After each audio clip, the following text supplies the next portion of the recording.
Hello दोस्तों, okay jobs YouTube channel पर आप सबका स्वागत है। और हम पढ़ रहे थे राजस्थान के खनिज। कुछ खनिजों के बारे में हम जान चुके थे, चर्चा कर चुके थे, उनके बारे में अच्छे से पढ़ चुके थे। आप पढ़ेंगे हम और चर्चा करेंगे राजस्थान के जो रह गए हैं खनिजों के बारे में। तो ठीक है, चले आगे। तो चलते हैं आगे। देखिए यहाँ से खनिज की बात करेंगे आज ग्रेनाइट की। ग्रेनाइट आज बहुत ही पॉपुलर है, प्रसिद्ध है, क्योंकि आज आपको पता है जो भी मकान बना रहा है उसमें ग्रेनाइट का उपयोग बहुत ज्यादा ले रहा है। तो ग्रेनाइट आपको पता है खूब अच्छी तरह से अपन ग्रेनाइट के बारे में जानते हैं। ग्रेनाइट कई प्रकार का होता है, कई कलर का होता है, इनके बारे में भी अपन जानते हैं। ग्रेनाइट के साथ में आपको एक और पढ़ाने वाला हूं, मार्बल। मार्बल तो जानते होंगे, मार्बल भी आपको पता है कि बहुत प्रकार का होता है, बहुत अलग अलग रंग का होता है, क्योंकि जैसे अपना पसंद का रंग है उसी आधार पर अपन कहते हैं ना मकान में ग्रेनाइट लगाना या जुड़वाना, जो भी कार्य है आप करवा रहे हो तो उसके बारे में अच्छे से जानना है कि वो आता कहां से है, आता कहां से। एग्जाम में यही तो पूछा जाता है कि स्थान कौन सा है जहां से निकाला जाता है। और सर्वाधिक अगर देखा जाए ग्रेनाइट की तो सर्वाधिक ग्रेनाइट मिलेगी आपको जालोर में। कहां पर मिलेगा? जालोर में। इसलिए जालोर को क्या कहा जाता है भाई? ग्रेनाइट सिटी कहा जाता है। यहां तक याद रखोगे तो देखो, देश में राजस्थान एकमात्र ऐसा राज्य है, कौन सा राज्य है भाई, जहां विभिन्न प्रकार के ग्रेनाइट मिलते हैं। यानी विभिन्न रंगों के क्या मिलेंगे आपको? ग्रेनाइट मिलेंगे। विभिन्न प्रकार के ग्रेनाइट देने वाला कौन है? राजस्थान। ठीक है। सर्वाधिक जो ग्रेनाइट है वो कहां है? जालोर में। सर्वाधिक ग्रेनाइट कहां है? जालोर में। इसके बाद में देखिए गुलाबी, बाबरमाल जालोर में। काला कहां है? काला डेरा बादनबाड़ा और समालिया में है, अजमेर में। ठीक है। इसके बाद में देखिए मरकरी यानी लाल ग्रेनाइट की बात करेंगे। किसकी बात करेंगे? लाल ग्रेनाइट की। तो सिवाना और गुगेरिया बाड़मेर में। पीले की बात करें तो पीतला गांव जैसलमेर में। और यहीं मार्बल की बात करेंगे तो मार्बल भी यहीं मिलेगा आपको। और काला मार्बल की बात करेंगे तो काला मार्बल कहां मिलेगा आपको? भैंसलाना में। भैंसलाना में। और गुलाबी की बात करेंगे तो गुलाबी कहां मिलेगा आपको? गुलाबी और हरा मिलेगा आपको उदयपुर में। मार्बल की बात कर रहा हूं मैं दोस्तों, इसी के साथ में ध्यान रखना ये मार्बल है। ये क्या है? मार्बल। तो मार्बल आपको पता है कहां का प्रसिद्ध है? मकराना का प्रसिद्ध है। कहां का प्रसिद्ध है? मकराना का प्रसिद्ध है। मकराना का कहां पर? नागौर में। कौन सा है? सफेद प्रकार का। कौन सा प्रकार का है? सफेद प्रकार का। तो मकराना में मंडी है मार्बल की। तो यहां अपन ग्रेनाइट के साथ में क्या पढ़ते हैं? मार्बल भी पढ़ते हैं, ताकि अच्छी तरह से कंफ्यूज ना हो। तो गुलाबी हो गया उदयपुर में। उदयपुर में कहां मिलेगा आपको? ऋषभदेव में। ठीक है भाई। इसके बाद में आता है सतरंगी। कौन सा आता है? सतरंगी। और सतरंगी मिलेगा आपको कहां पर? भीलवाड़ा में। तो दोस्तों ये याद रखना। देखो काले की बात होगी, काली भैंस, तो भैंसलाना में, जयपुर में। कौन सी जगह है ये? जयपुर में। इसके बाद में बात करें मकराना, कहां पर है? सफेद। ठीक है। और यह प्रसिद्ध है। मकराना का मार्बल क्या है? प्रसिद्ध है। और जो पीला मार्बल है वो पीतला गांव जैसलमेर में मिलेगा। और पीली जो ग्रेनाइट है वो भी कहां मिलेगी? पीतला गांव जैसलमेर में। ठीक है। इसके बाद में गुलाबी और हरे की बात करें तो उदयपुर में मिलेगा, ऋषभदेव में। सतरंगी की बात करें तो भीलवाड़ा में। तो यहां तक बात हो गई अपनी मार्बल की। अब बात करें यहां तो देखो ग्रेनाइट मिलता है। गुलाबी की बात कर रहे थे तो जालोर में मिलेगा, काला मिलेगा, काला डेरा जयपुर में। ठीक है। इसके बाद में देखो पीले की बात करें तो जैसलमेर में, लाल की बात करें तो सिवाना में। नवीनतम जो भंडार मिले वो बाड़मेर, अजमेर, दौसा में मिले। संगमरमर यानी मार्बल की बात करते हैं अपन तो राजस्थान में भारत का 95% संगमरमर मिलता है। कितना परसेंट संगमरमर मिलता है भाई? 95% संगमरमर मिलता है। तो इसके बारे में मैंने आपको यहां मार्बल के बारे में ऊपर बता दिया। अब देखिए यूरेनियम। किसके बारे में? यूरेनियम के बारे में बात करते हैं दोस्तों। तो यूरेनियम के बारे में बात करें तो यूरेनियम एक आणविक खनिज है। कौन सा खनिज है? आणविक खनिज है। और इसमें देखो पैगमेटाइट, मोनोजाइट, चेरेलाइट और इसके भी मुख्य आयस्क पाए जाते हैं। तो इसमें 3 प्रकार के तो ये पाए जाते हैं। कौन से आयस्क पाए जाते हैं? यूरेनियम। और यूरेनियम आपको पता है कि आणविक खनिज है। इसके बाद में देखो यहाँ सबसे ज्यादा पाया जाता है उदयपुर में। सबसे ज्यादा कहाँ पाया जाता है? उदयपुर में। उदयपुर के उमराई स्थित। अगर टोंक की बात करें तो देवली में पाया जाता है। इसके अलावा देखो कहाँ कहाँ पाया जाता है? उदयपुर में उमरा में पाया जाता है। टोंक की बात करें तो देवली में, सिक्कर में खंडेला, रोहिला में पाया जाता है, बूंदी में, हिंडोली में पाया जाता है। तो याद रखोगे, इसके बारे में पूछा तो जाता है ज्यादातर। इस स्थानों के नाम पूछ लिया जाता है। भीलवाड़ा में जाजपुरा याद रख लेना, बुनास में नए भंडार मिले और डूंगरपुर और किशनगढ़ बांसवाड़ा में मिले। इसके बाद हम बात करते हैं ऊर्जा संसाधनों की, जिसमें पढ़ेंगे अपन कोयला। क्या पढ़ेंगे? कोयला। कोयले की बात करें तो आपको पता है कोयला 4 प्रकार का होता है। कोयला कितने प्रकार का होता है? 4 प्रकार का पाया जाता है। तो अगर बात करें लिग्नाइट, एंथ्रेसाइड, बिटुमिन्स और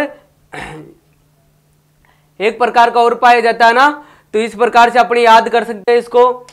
तो यहां देखो, राजस्थान में टर्सरी युग काल का लिग्नाइट किस्म का कोयला मिलता है। कौन सा कोयला मिलता है? लिग्नाइट किस्म का कोयला मिलता है। कोयले के भंडारों की दृष्टि से देखा जाए तो तमिलनाडु के बाद राजस्थान का कौन सा स्थान आता है? दूसरा स्थान आता है। राजस्थान में कोयले का सर्वाधिक भंडार कहाँ मिलता है? सर्वाधिक भंडार और उत्पादन बाड़मेर में होता है। सर्वाधिक भंडार और उत्पादन कहाँ होता है? बाड़मेर में। अब मैं बता दूं, कोयला सबसे ज्यादा कहाँ मिलेगा? अवसादी चट्टानों में मिलेगा। कहाँ मिलेगा भाई? अवसादी चट्टानों में मिलेगा। कारण क्या है? जो कोयला है वो जीवाश्म खनिज है। कौन सा खनिज है? जीवाश्म खनिज है। और जीवाश्म खनिज राजस्थान में कहाँ प्राप्त होता है?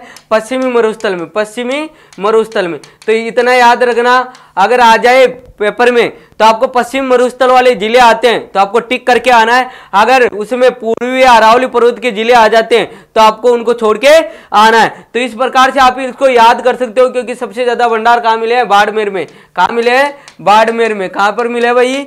बाड़मेर में मिले। इसके अलावा देखो, बाड़मेर में, कपूड़ी में, जालिया में, गिरल में, कसनाऊ और गुड़ा में क्या है? इसके भंडार हैं। इसकी भंडार है, खाने हैं। बीकानेर के पलाना, बरसिंहसर, चानेरी, बीतनोक, पानेरी, गंगा सरोवर और नागौर, सुनारी, मेड़ता रोड, ईसियार। अब ये देखो, ये क्या है? ये आपको पता हो तो ये आपके बेसिन है। क्या है? बेसिन है भाई ये। ठीक है, बीकानेर, बरसिंगा यहां तक आपके, फिर गंगा सरोवर, नागौरी और नागौर सुनारी, गंगा सरोवर, नागौर सुनारी, मेड़ता रोड और ईसियार, यह आपके बेसिन है जहां से कोयला प्राप्त होता है। आगे नेक्स्ट देखिए, इसी में प्राकृतिक गैस। क्या देखोगे? प्राकृतिक गैस। प्राकृतिक गैस की बात करें तो आपको पता है प्राकृतिक गैस के भंडार भी हमें कहाँ मिलेंगे? पश्चिमी मरुस्थल में मिलेंगे। कहाँ पर मिलेंगे? पश्चिमी मरुस्थल में मिलेंगे। और पश्चिमी मरुस्थल की बात करें तो सबसे ज्यादा जो गैस के भंडार पेट्रोलियम पदार्थ मिलेंगे वो आपको जैसलमेर और बाड़मेर में मिलेंगे। तो इनके बारे में बात करें तो देखो, राजस्थान में सबसे पहला भंडार कहाँ मिला? जैसलमेर के। कहाँ पर? गोटारू में। याद कर लेना, जैसलमेर में घोटा लेके गैस निकाली गई। क्या निकाली गई? गैस निकाली गई, प्राकृतिक गैस। तो राजस्थान में सबसे पहला भंडार जैसलमेर गोटारू में मिला। इसके बाद में जैसलमेर में देखो गोटारू है जहां मीथेन हीलियम के भंडार मिले हैं। मनिहारा टिब्बा है जहां प्राकृतिक गैस के भंडार मिले हैं। डांडे वाला है, तन्नोट है, गमने वाला है, रामगढ़, कमलीवाल। तो यहां से क्या मिला है? प्राकृतिक गैस के भंडार मिले हैं। जैसलमेर की बात करें तो रामगढ़ में गैस आधारित बिजली घर स्थापित किया गया है। बिजली घर स्थापित कहां किया गया है? रामगढ़ में। किस प्रकार का? गैस आधारित बिजली घर। तो क्वेश्चन आता है ये, रामगढ़ जो जैसलमेर का रामगढ़ है वहां बिजली घर उत्पादित किया गया है। किससे? गैस से। और एक रामगढ़ आपको पता है कोटा में भी है, तो ध्यान रखना इनका। राजस्थान में विभिन्न कंपनियां जहां क्या कर रही है? प्राकृतिक गैस की खोज कर रही है। किसकी खोज कर रही है भाई? प्राकृतिक गैस की खोज कर रही है। ठीक है, बाड़मेर के सांचौर बेसिन, शाहगढ़, ध्यान रखना, बाड़मेर, सांचौर बेसिन, शाहगढ़, बीकानेर, नागौर बेसिन, बागेवाला। तो ये इसके साथ क्या है? बेसिन है जहां से जिन पट्टियों से क्या निकाली जा रही है? गैस निकाली जा रही है, यानी खोज की जा रही है। बाड़मेर से झालोर तक का क्षेत्र, इसके बाद में बीकानेर से नागौर तक का क्षेत्र, इसके बाद में अगर देखा जाए तो बागेवाड़ा तक। बागेवाला यानी ये स्थान आ जाएगा आपके बाड़मेर का झालोर वाला क्षेत्र। कौन सा क्षेत्र आ जाएगा? झालोर वाला क्षेत्र आ जाएगा। तो यहां तक क्या निकाला जा रहा है? प्राकृतिक गैस की खोज की जा रही है। इसके बाद में देखो, खनिज तेल औषधि सेलों में मिलता है। राजस्थान में सर्वाधिक तेल के भंडार बाड़मेर में, बाड़मेर, गुड्डा मलानी में, कोसलू, सिणदरी, मग्गा की ढाणी, हाथी की ढाणी। जैसलमेर में देखो सादेवाड़ा, तन्नोट, मनिहारी, टिब्बा, देवाल, ये अपन पढ़ चुके। तो इनसे क्या निकाला जा रहा है? तेल और गैस निकाला जा रहा है। बीकानेर के बाचोवाड़ा की तुवरीवाड़ा से, हनुमानगढ़ के नानूवाड़ा से, तो यहाँ से क्या निकाला जा रहा है भाई? गैस निकाला जा रहा है, यानी गैस के भंडार मिले, तेल के भंडार मिले। और तेल के भंडार की जो खोज कर रही है वो ब्रिटेन की कंपनी है। कौन सी कंपनी है? ब्रिटेन की कंपनी कैर एनर्जी। कैर एनर्जी के द्वारा बाड़मेर में क्या किया गया था? बाड़मेर में कूप खनन किया गया था, जिसके आधार पर पेट्रोलियम पदार्थ मिले थे। और उसकी खोज करने का श्रेय किसे जाता है? कैर एनर्जी कंपनी, जो कहाँ की थी? ब्रिटेन की थी। और प्रथम कुआं मिला यहाँ पर, जिसका नाम रखा मंगला। जिसका नाम क्या रखा? मंगला। तो बात करते हैं बाड़मेर के जोगसरिया गांव में ब्रिटेन की कैर एनर्जी कंपनी द्वारा खोजे गए तेल कूप को केंद्रीय पेट्रोलियम मंत्रालय, ये कहाँ का है? भारत सरकार का मंत्रालय, केंद्रीय पेट्रोलियम मंत्रालय, मंगला नाम दिया। क्या नाम दिया? मंगला नाम दिया। किसको? कुएं को। किसको नाम दिया भाई? कुएं को। तो पहला कुआं कौन सा हो गया? मंगला हो गया। मंगला के प्रथम, ये 1.5 किलोमीटर की दूरी पर खोदे गए दूसरे कुएं को 26 जनवरी 2004 को मंगला, यहां गलत हो गया, एक मिनट, ये मंगला नहीं, ऐश्वर्या होगा। क्या होगा? ऐश्वर्या। तो क्या नाम दिया? ऐश्वर्या नाम दिया गया। इसके बाद में देखो यहां से कौन कौन से निकले?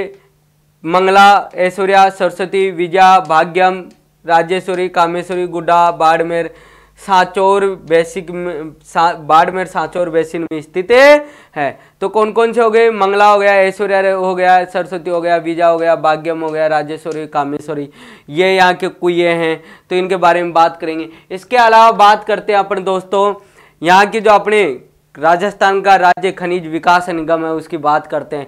तो आपको पता है 1956 के तहत राजस्थान कंपनी अधिनियम 1956 के तहत 27 सितंबर 1979 को राजस्थान राज्य खनिज विकास निगम की क्या की गई थी? स्थापना की गई थी। जिसका राजस्थान में राजस्थान राज्य खान और खनिज लिमिटेड, राजस्थान का राज्य खान और खनिज लिमिटेड में 20 फरवरी 2003 को क्या कर दिया गया? विलय कर दिया गया। यानी इस जो राजस्थान राज्य खनिज विकास निगम है, इसका विलय किस में कर दिया गया है? राजस्थान राज्य खान खनिज लिमिटेड में कर दिया गया। तो ये भी आपको पूछना है, क्योंकि यह हमारे यहाँ खोज कार्यों में क्या करती है? सहायक है। राजस्थान राज्य खान और खनिज लिमिटेड की स्थापना 1948 में की गई थी, जिसका विलय किस में कर दिया गया है? 2003 में। इसकी स्थापना 1948 में बीकानेर में की गई थी। अगर देखा जाए तो 1976 में इसका नाम बदला गया और राजस्थान राज्य खाने और नगम खनिज लिमिटेड रखा गया। तो इसका पहले का नाम क्या था? अगर पहले के नाम की बात करें तो पहले का नाम था बीकानेर जिप्सम लिमिटेड। पहले का नाम क्या था दोस्तों? Bikaner gypsum limited. तो इस प्रकार से हमने खनिजों के बारे में पढ़ा। अगली जो अपनी कक्षा होगी, उस कक्षा में जो अपनी खनिज नीतियां हैं, महत्वपूर्ण खनिज नीति 2015, उसके बारे में पढ़ेंगे। तब तक के लिए आप लगे रहो ओके जॉब्स के साथ में। थैंक यू, धन्यवाद दोस्तों।